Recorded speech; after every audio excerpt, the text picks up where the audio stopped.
संजय का सर में और धोखे तो देने की सजा एक ही सिर्फ मौत। काट डाली गर्दन, 2.5 साल की कमाई खाई मेरी पूरी और दूसरे यार से फंस गई। मेरा का एनकाउंटर कोई होगा तो एक मर्डर करा है मैंने तो। नमस्कार, आदाब। मैं Mehboob Khan the crime series में एक ऐसा केस आज आपके सामने लेकर आया हूं जो हम लोगों को इस कदर परेशान कर देगा कि हमें आसपास और अपने समाज में पूरी तरह से एक नजर डालने पर मजबूर कर देगा। वैसे तो आपने जुर्म की दुनिया की बहुत सी कहानियां सुनी होंगी, पर आज हम आपको जुर्म की दुनिया की एक ऐसी घटना बताने जा रहे हैं जिसे सुनकर आपके रोंगटे खड़े हो जाएंगे। मामला उत्तर प्रदेश के बुलंदशहर जिले के खुर्जानगर कोतवाली इलाके का है, जहां एक सिरफिरे आशिक ने अपनी प्रेमिका की शक के आधार पर निर्मम हत्या कर दी। हत्या करने के बाद सिरफिरे आशिक का वीडियो सोशल मीडिया पर चर्चा का विषय बना हुआ है। कत्ल के मामले तो आपने पहले भी बहुत देखे होंगे, लेकिन ये सरफिरा आशिक जिस हिसाब से, जिस तरीके से अपने कत्ल और अपने गुनाह को बखान कर रहा है, अपने गुनाह और अपने कत्ल को जिस तरह से बयान कर रहा है, ये शायद शर्म की सारी हदें पार कर चुका है। बेशर्मी की वो सारी हदें बिल्कुल क्रॉस कर चुका है। करने के बाद कातिल को कोई पछतावा नहीं है। वो बड़ी बेशर्मी से कत्ल की पूरी कहानी सुना रहा है।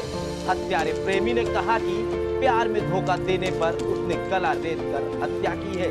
आइए पहले आपको सुनाते हैं कि हत्या करने के बाद सिरफिरा आशिक क्या कह रहा है। यूं हत्या करी, मोहब्बत में धोखा दे दिया और धोखे तो देने की सजा एक ही सिर्फ मौत। काट डाली गर्दन चाकू से, 2.5 साल की कमाई खाई मेरी पूरी और दूसरे यार से फंस गई। मोहब्बत में धोखा दे दिया, बर्दाश्त नहीं हुई अपने को। बल्लू संजय संजय का सर में बिल्लू सांडा तो मर गया, एनकाउंटर कर दिया उसको। मेरा का एनकाउंटर कोई होगा तो एक मर्डर करा है मैंने तो, 10 मर्डर कोई करे। जब 10 मर्डर करूंगा तो मेरा भी। दोस्तों, एक ऐसा मामला जो कि उत्तर प्रदेश के खुर्जा नगर इलाके का आता है, खुर्जा थाना क्षेत्र के अंतर्गत आता है। वहां पर एक ऐसा मामला आया जहां पर एक महिला अपने पहले पति को छोड़कर अपने प्रेमी के साथ रहने लगती है। 3 साल वो उसके साथ रहती है और अंत में उसे मिलती है सजाए मौत।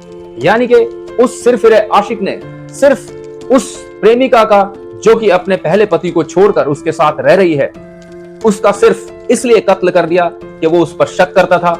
उसे लगता था कि शायद ये कहीं और भी बात करती है और किसी और से भी कनेक्ट हो गई है। खत्म बात, इससे क्या बात है। बुलंदशहर के खुर्जानगर कोतवाली इलाके के मोहल्ला हिरखानी में कब्रिस्तान के अंदर धारदार हथियार से गला रेत कर आत्मा की निर्मम हत्या की गई थी। हत्या के बाद कब्रिस्तान के अंदर महिला का लहूलुहान शव पड़ा मिला था। घटना की सूचना मिलने के बाद मौके पर पहुंची स्थानीय पुलिस ने शव को कब्जे में लेकर बॉडी को पोस्टमार्टम के लिए भेज दिया था और घटना की जांच में पुलिस जुट गई। 24 घंटे के अंदर घटना का खुलासा कर हत्यारोपी को गिरफ्तार कर लिया गया।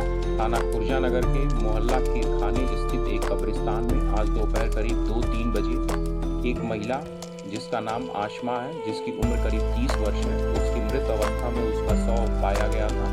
इसकी सूचना पर पुलिस मौके पर पहुंची। शव को कब्जे में लेकर के पंचायतनामा पोस्टमार्टम की कार्रवाई की जा रही है। प्रथम दृष्टया जो तथ्य प्रकाश में आए हैं, आसमा का एक प्रेमी है अदनान, जिसके द्वारा उसकी हत्याकारी की गई है। उसे पुलिस द्वारा हिरासत में लेकर के उससे पूछताछ की जा रही है। हत्या के कारणों की और गहराई से छानबीन की जा रही है। अग्रिम आवश्यक वैधानिक कार्रवाई पुलिस द्वारा की जाएगी। कत्ल करने के बाद कातिल को कोई पछतावा नहीं है। वो बड़ी बेशर्मी से कत्ल की पूरी कहानी सुना रहा है। हत्यारे प्रेमी ने कहा कि प्यार में धोखा देने पर उसने गला रेत कर हत्या की है।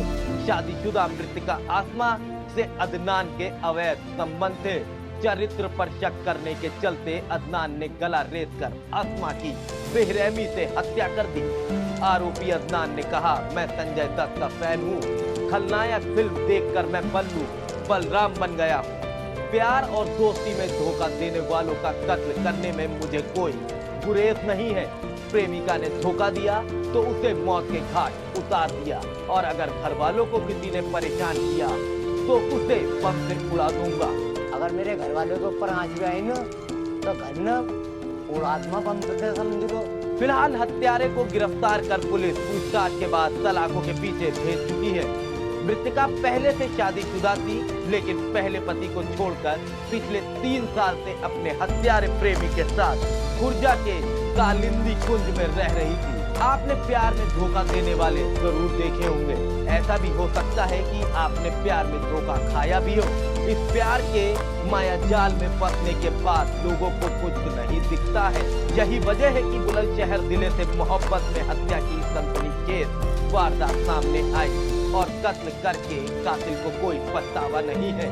इतना ही नहीं, वो बड़ी बेशर्मी से कत्ल की पूरी कहानी सुना रहा है। डेस्क रिपोर्ट, आज की खबर। दोस्तों, ये मामला अपने आप में ही बहुत पेचीदा है और हम सभी को इस तरफ पूरी तरह से आकर्षित कर रहा है, जहां पर हम लोगों को अपने समाज और अपने एरियाज, अपने नियर बाई इलाकों पर पूरी तरह से नजर रखने की जरूरत है। ये मामला हमें सीधे सीधे तौर पर ये बताता है कि हम लोगों को अब कितना अवेयर होना और कितना अवेयर होने की जरूरत है, ताकि हम लोग आसपास ये देख पाएं कि हमारे समाज में कहीं ऐसा घोर कृत्य पनप तो नहीं रहा है, कहीं कोई ऐसी चीज तो नहीं है जो आने वाले टाइम में एक बड़े क्राइम या मौत की तरफ इशारा कर रही है। दोस्तों, इस सरफिरे आशिक की तरफ अगर आप देखेंगे तो देखिए कितनी बेशर्मी से ये अपने आप को सदी का महानायक संजय दत्त बता रहा है।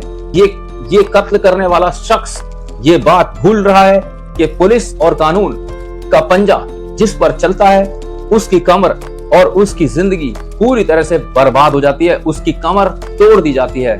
इस सरफिरे आशिक को देखकर भी ऐसा ही लगता है, शायद ये अब बाकी की जिंदगी जेल में चक्की पीसेगा और आजीवन कारावास काटने के लिए पूरी तरह से ये अब अपनी जिंदगी को जेल में बिताएगा। दोस्तों, इसकी बातें सुनकर ऐसा लगता है जैसे ये मेंटली डिसऑर्डर्ड हो और इसको देखने से ऐसा भी लगता है कि शायद इसको और ऐसे किसी भी इंसान को बाहर घूमने की बिल्कुल भी इजाजत नहीं होनी चाहिए, क्योंकि यही लोग एक आम आदमी की जिंदगी में जहर घोलने का काम करते हैं। दोस्तों, सुनवाते हैं आपको आखिरकार ये बेशर्म इंसान कत्ल करने के बाद किस तरह की बयानबाजी कर रहा है और अपने आप को सदी का महानायक संजय दत्त का फैन बताता है और बोलता है कि मैं अब संजय दत्त बन गया हूं। मेरा मकसद किसी को डराना या सताना बिल्कुल भी नहीं है।